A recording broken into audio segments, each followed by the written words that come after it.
Now, Advocate Dali Mpofu has denounced the detention of military veterans, saying it's unlawful.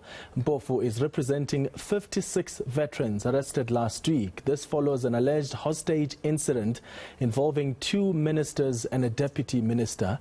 Mpofu says the state doesn't have a case. The matter has been postponed to tomorrow. Really nothing to alleviate the burden that is on the state. At least if we were saying there's insufficient, it would be something. But there's zero. There's nothing to justify. And we live in a culture of justification. You cannot take somebody's rights, lock them up in some room, and then not be able to justify it. It's just as simple as that. If there's any kidnapping that has happened, it looks like it's the kidnapping of the persons here. Because there's no lawful, we're not told of any lawful reasons why they are kept in custody. So it's no different than me taking them and locking them up in my garage. And the state, unfortunately, cannot do that. If I can do it, then the state also cannot do it. It can't take human beings and lock them up for no cause. Court must be in a position to assess whether the state has done everything in its power, and that's what your worship was trying to establish, which we appreciate.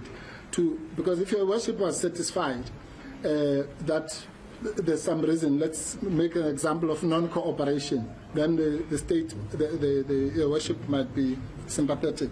My learned friend, of course, is correct that the test is the interest of justice.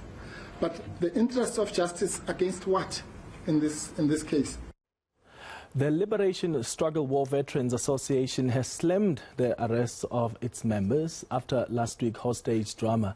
The association's Mduchi says the ministers who are saying they were held hostage against their will, there is not much truth being told there. The reason why we are saying these charges are unfair, it's because we have been with this government official for quite some time. You remember, we started this discussion with the government last year, and we spent almost November and December together negotiating, as well as early January.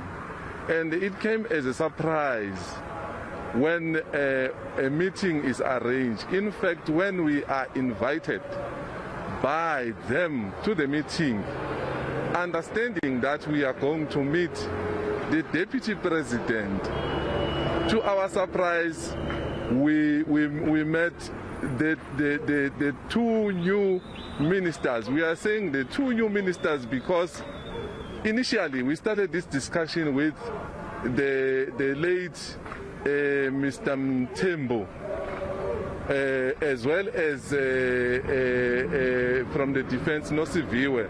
If they were held against their will, I think even in their interview, in their press conference, they told the public that they were singing and dancing with us. So if it was against their will, they were supposed to tell the public that it was. But how can you come out and say, in fact, we were singing and dancing together, but when you go out, you say it was against your will?